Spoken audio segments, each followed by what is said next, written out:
जगत में दूसरा कोई गया हरिद्वार जाके भजमा लो जिसका जी चाहे, ऐसा कोई तीर्थ नहीं है।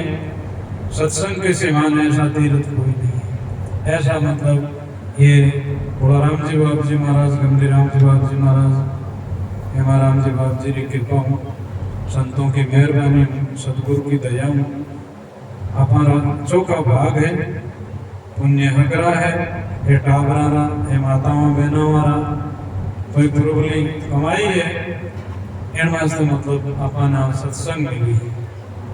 तो दादू जी महाराज कहते हैं, साधु जन को देसरा आया इन संसार, दादू उनको पूछिए प्रीतम का समाचार, समाचार सत पीव के साधु कहेंगे आए, पिए पिलावे राम रस और दादू शुक्र माई समाए।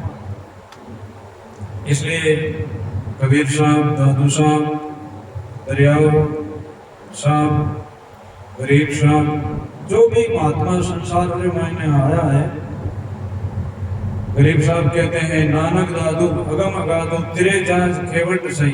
कबीर साहब की जांच बहुत बड़ी है सब संताओं, और नानक साहब और दादू साहब भी कबीर साहब रसी से गरीबदास जी महाराज कहते हैं नानक दादू अगम अगादू तेरे जांच खेवट सही। बहुत बड़े संत हुए और कई जीवारो इन वाणी से उद्धार भी हो और वो तो ही जाएगा। इसलिए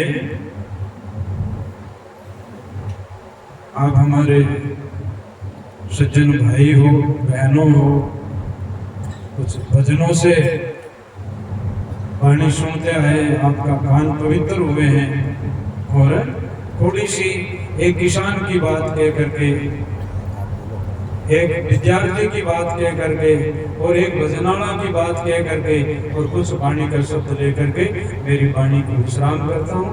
आगे और सुनाएंगे, महाराज जी भी सुनाएंगे। सब संत महात्मा बारी बारी बोलते हैं, तो आप मतलब ये आप में थोड़ी सी याद रहेगी। आपके परिवार में वैसे काम लेओगे, आप ऐसे काम लेओगे, मैं भी काम लेऊंगा, वैसे बात आपको याद रखनी है, ध्यान पूर्वक सुननी है।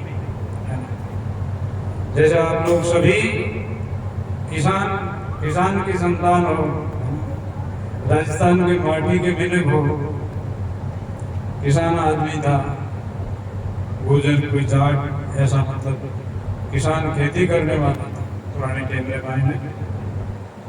तो राज दरबार के मायने उन किसान की बात चले, चलते चलते 4 आदमी 10 आदमी बात करी कि इन बाबा रे तो कोई मतलब जादू है। इसलिए इतना इनका परिवार मतलब ऐसा, इनका घर ऐसा, इनके बैल और गायां ऐसी, और इनके धान और खेती रे मायने उपज ज्यादा है, इनका कहीं जादू है। राजा साहब ने वे लोग कह रहे हैं, कोई आदमी बैठे ही बैठा था, राजा साहब क्यों किसान साहब, ये लोगों ने आप कहीं जादू है, जादू सो लग रहे हैं कि आपरे जड़ो धान के नहीं वेवे, और आपरे जड़ो धन और आपरे जड़ो मकान, तो भी संताना भाभी का गुरुमुखी आदमी हाँ, मैंने उन बात को कोई अभिमान नहीं हो, और सोचोगे है तो सब दातारी बोला राम जी बाप जी अपना कृपा समझा जो सतगुरु की कृपा है, संतों की कृपा है, अपनों कहीं है, वे इन तरह से बहुत दीनता भाव वे क्यों सागे। राजा साहब अटे मिलक बैठा जगह, और राजा साहब आप भी हमारे घरे बता दो, हमारे जादू है जगह मैं बताऊंगा आपने। राजा साहब क्यों चलो भाई, वे सारा लोग भी जो 40-50 आदमी थे वे भी गए, राजा साहब भी गए उनके घर। तो जैसे ही आपका ये घर है, इस तरह से उनकी बेटी और बहू जो हल खड़ रही, बैल चला रही, हल खड़ रही। राजा साहब ने उस किसानों ने देखा, पुरानी टाइम में बेटियां बाणों ले आती थी, हल खड़ लेती थी, और बेटा आदमियों लुगाई ज्यादा काम करती थी पुराने टाइम में, आज भी करते हैं किसानों। तो राजा साहब देख करके बड़ा अजीब या, और बस वे हल तो चला रही थी, और वहाँ बैलगाड़ी पड़ी थी, और जितना भी वे किसानों ने जो दातलार कवाड़ियार कशियान पे वे जादू बताया। मुझे हलवाई बैठा बिछावणो करियो, राजा साहब ऊंचा बैठा और वह किसान बोलिया बाप जी राजा साहब मारे संतों री मेहरबानी है कहते राम जी सब तरह से ठीक करे संतों ने बड़े रसोई पानी भी देवान मारे संत पदार्थ रहे प्रसंग वेदी रहे कई मिनट मारे आता रहे ऐसा यानी मेहरबानी है। और है वो मारे जादू जो है कि हमारी जो बेटियां और बउआ है ये गाया री सेवा करे बड़दों री सेवा करे और ये खेती रो काम सब मारे बेटियां और मारे रुपया कर लिया करे। हमारा बेटा जो आपका टावर है एक जगह बड़ी दुकान है बड़े धंधो करे, एक जना रे धांधरो व्यापार है, एक जना रे बड़ी नौकरी है वो अफसर है, वो हमारा जादू है। इन वास्ते सवेरे रात 10 बजे हमारो परिवार सोए और सवेरे 4 बजे उठ जावे और इन्हीं प्रकार से हमारे बेटा री बहन है तो बड़ी समझनी है और हमारी बेटियां तो हमारे जीव आत्मा मारो काल जो है इन्हीं तरह से हमारी बेटियां हैं। तो इसी तरह से अपने वंश रेवाय ने ऐसा बेटा पढ़ लिख करके कोई अच्छा जो अफसर बनना चाहिए और है बेटा कोई व्यापारी बनना चाहिए और कोई बेटा इन्हीं प्रकार से अच्छी दुकाना धंधा का काम करना चाहिए और संतानों साथ और भजन भी करते रहना चाहिए। हाथ काम मुकराम हृदय साथी प्री। तो इसी तरह से हमारे जो वंश रामायण है जितना भी बेटा और बहू बेटियां जवान वे कमाऊ वे बाहर मतलब मकान आकरा वे घर केड़ा नर जेड़ा है ना, बस वे लोग परिवार में जैसे 5 आंगुलियां मिल करके और हर काम करती है एक लियम नहीं हुए इन्हीं तरह से परिवार में एकता और प्रेम और भाव संतानी भावना तो ऐसा परिवार अपना है होना चाहिए। दूसरी बात एक विद्यार्थी की बताई, पढ़ने वाले लड़का और लड़की भजन करना है तपस्या करनी है ना एक लोग दूसरों कोई जरूरत नहीं आप ध्यान लगाना है बोला राम जी बाबू जी साहेब बस कि नहीं जरूरत को नहीं चुपचाप शांति जगह में एक लोग भजन करे देना एक लोग और फिर बाद में पढ़ाई करे देना। 2 लड़कियां हाथ पढ़े तो ठीक रहे नींद आती है दूसरी लड़की जगह पर 2 लड़का 2 लड़की 2 लड़कों में तो 2 बैठा बच्चा दोनों पढ़ाई की लड़कियां 2 पढ़ाई की और आज जो भजन गावा मां एक जनो ढोलक बजावे एक जनो पेटी बजावे एक जनो मजीरा बजावे 3 जना रात जागरण कर ले एक लाओ बोलियो 3 जना पुरानी टेम रे मायने अपना बडेरा बीकानेर जाना है तो जोधपुर जाना है तो अजमेर जाना है तो जना 4 आदमी 4 रुपया रवाना होता जना रास्ता में कोई डर नहीं लगा क्योंकि 4 जना 8 जना इन वास्ते कोई डाकू रो वगैरह लुटेरा रो आता आदमी बेटा जना में बेड़ा मिलन फटोफट रास्ते पे जाता डरता लाठी हाथ में बैठी और इस प्रकार से चलते हुए गांव पहुंच जाता। तो रास्ते 4 जना रो है और खेती रो काम 5 जना रो 5 रुपये मिले और 5 आदमी 10 आदमी काम खेती रो करे बहुत बढ़िया बेटा। तो विद्यार्थी एक लड़का था जो ऐसा खानदान का लड़का था सब लड़कों फर्स्ट आता एक टाइम में मैंने कॉलेज में परीक्षा का टाइम थी और उस हेडमास्टर ने बताया कि विद्यार्थियों अब जो 15 दिनों की छुट्टी देते हैं और 15 दिनों में आप लोग ऐसा सवाल लाना ऐसा कोई प्रश्न लाना ऐसे कोई कहानी सुनानी जिससे मतलब आप लोगों को मान दिया जाएगा। तो वो जो सब लड़का स्वस्थ लड़कों और उनकी ऐसी बुद्धि काम करती थी नंबर ज्यादा लाता था लेकिन वो कहीं भूल करी कि 15 दिन बढ़िया है 1-2 दिन बना ले तो और काम करते रहो और इधर उधर समय चली गई और पहली अभ्यास और लगन नहीं रखी और अब 2 दिन आटारियान की वो कहानी बनाई है ऐसे। तो दूसरे लड़के 15 दिन ऐसा अपना दिमाग लगा करके अच्छी अच्छी बातों का सवाल लिखा और कहानी और कोई भजन ऐसे गाए उन्होंने।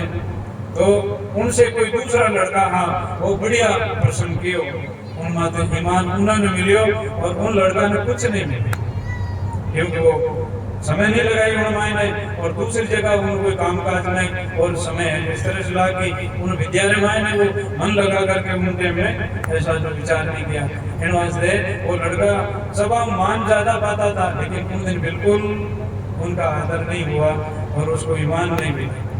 घरे गया तो रोया वो कि मैंने गलती करी, आपके पढ़ने री टाइम रे मायने और कुछ सवाल लिखने रे मायने कुछ जवाब लिखने रे मायने मैं टाइम नहीं लगाई, इन वास्ते मैं सब हारियो और मारो अपमान भी हो। तो आदमी बड़ा आदमी है, उसको अपमान मरने के बराबर है। जिस जग में जीवन है अब जस मरण है। अच्छा ने उसे बहुत खटकी बात। उन्हीं जो बड़ी बहन ही वह बोली के भीरा हमें रो 2 दिनों में कोई पूरी परीक्षा आएगी। तो इसी प्रकार से अबे भी सावधान हो जाओ और आगे बढ़िया पढ़ाई करो, बढ़िया नंबर लाओ।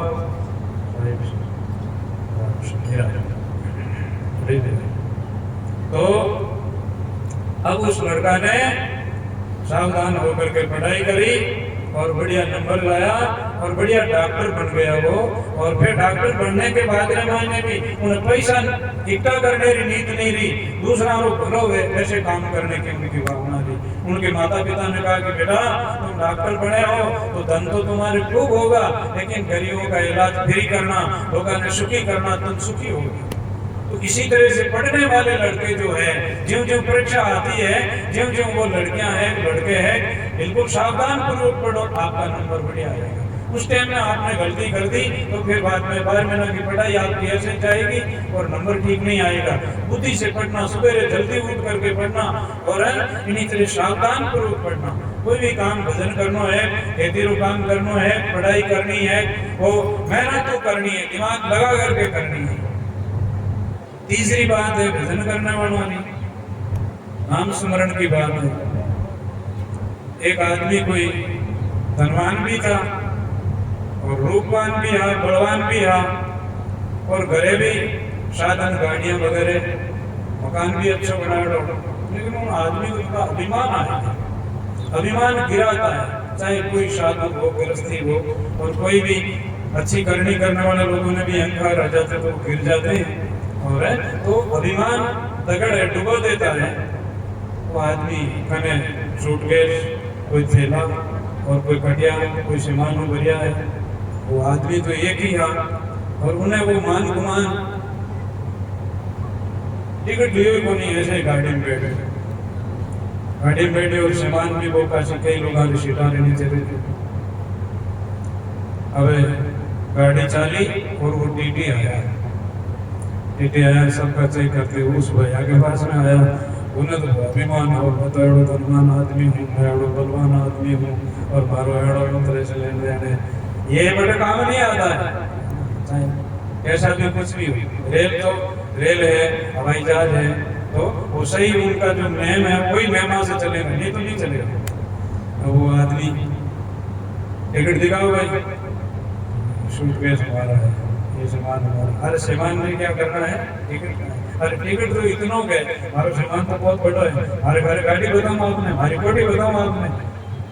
चुप रहो, मैं कहीं कह रही हूँ टिकट लियो कि नहीं लियो, तो नहीं लियो।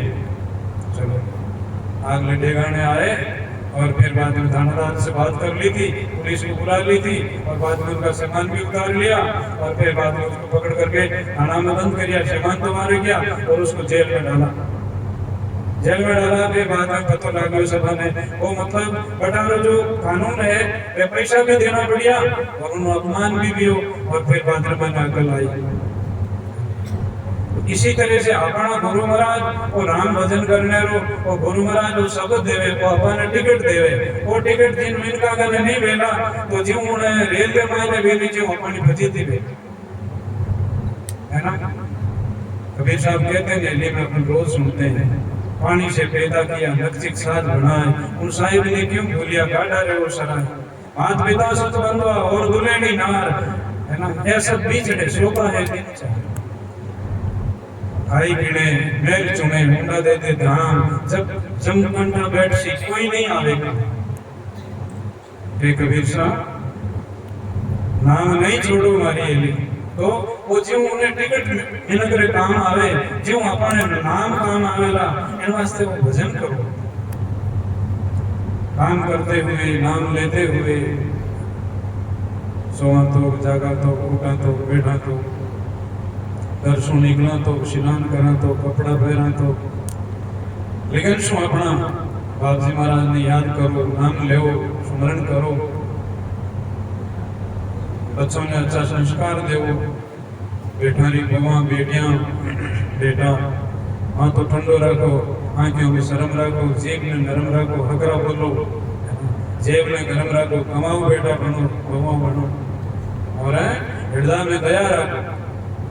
दादू जी महाराज कहते हैं आपा मेटे हरि भजे तन मन तजे विकार निर्वेरी सब जीव से दादू ये मत आपा ने बेटे तन से मन से विकारों का त्याग करना, कोई बैर नहीं बढ़ाना, प्रेम बढ़ाना, भाव बढ़ाना। धर्मदास जी महाराज कहते हैं कि मेरे सतगुरु आया बिंजारा तो ऐसा अवसर फेर नहीं आवे मिले न दूजी बार प्रेम भक्ति री आटा बोली सत्संगिया ना माने प्रेम वेवे जना भजन वेवे प्रेम सु सेवा वेवे बहुत बड़ो लाभ है। प्रेम भक्ति री आटा बोली मोती लाल जवारा गुरुमुखी बेतो सौदा कर ले भटक मरे संसार।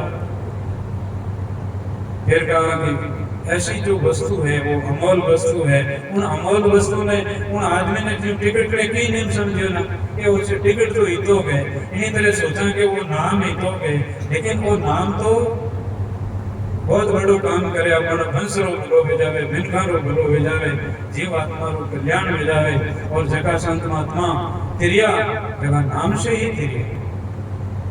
इसलिए अपने वंश में, अपनी जाति में, अपने देश के मायने जका लोगों रो विनाश भी हो वो नशा करना सो, संगत नहीं करना सो, कुसंग करना हुई हो, अभिमान आना हुई। इसलिए ये नशा की प्रवृत्ति है, नशो नशा काट दे, नशो करे नाश, इन प्रकार से नशा भी विषण है। वे आप लोगों में तो सत्संगी भाई और दातारा उद्देश्य वैसा है नहीं, लेकिन फिर कोई भी दूसरे लोग सत्संग में आने वाले भी छोड़ देना चाहिए, और कोई देश रिमांड में समाज में घर में विषण है वो नशा अच्छा नहीं। एक तुलसी आचार्य बेटा जैन में हमारा शिष्य रेगे के महाराज बेटा, एक श्रावण महाराज आचार्य अभी है, तो वो वहाँ सुजानगढ़ लानमू से उधर जैन गणा है, और वो असम भी एक बहुत बड़ा जैन रोड है। वे उधर से जयपुर आए, जयपुर से दिल्ली जा रहे थे, तो 500 800 1000 माता बहना भाई आते, इतना गाड़ियाँ आते जो हमारे बड़ी गाड़ियाँ जो, और वे महाराज उनके पुदार रहे थे। तो जयपुर के कुछ आगे जाने के बाद में एक गांव रे में सभी लोगों ने प्रार्थना करी कि महाराज आज अटे प्रवचन होना चाहिए, और महाराज ने आज अटे रोकना चाहिए। तो महाराज के भाई रुकने के लिए तो हम शाम के टाइम वहाँ रुकेंगे, और आपके सुबेरे के टाइम में 2 घंटों के टाइम आपको दे देंगे। तो अपन सत्संग में जिन लोग गामरा फैला गया, और वे महाराज जैन आचार्य जी महाराज जैसे ही प्रवचन देने वास्ते आया, उन टाइम में मैंने एक दारू पीने वाला आदमी की लुगाई वहाँ बैठे थे, उस मोले मोले बैठी देखी उन्हें, और महाराज ने कहा हाथ जोड़िया, और वे महाराज आचार्य साहब बोलिया भाई जी राम राम कर गए, उदास क्यों बैठे थे, क्या बात है? तो उस भाई के आंखों में आंसू आई गया, और भाई बोले महाराज जी क्या राम राम करा, हमारे घर वालों तो दारू पीवे, मैं कोई मजदूरी लाइन कमान टाबरा ने कुछ दूँ, वो भी कभी के मेरे हमारा हाथ में पोस लेते हैं, कभी मेरे टाबर भूखे रहते हैं, और हमारा दुखी यहाँ को इतने में तो कोई भैया है, बात तो छूट गई, महाराज जी सभा में आएंगे और प्रवचन वगैरह किए।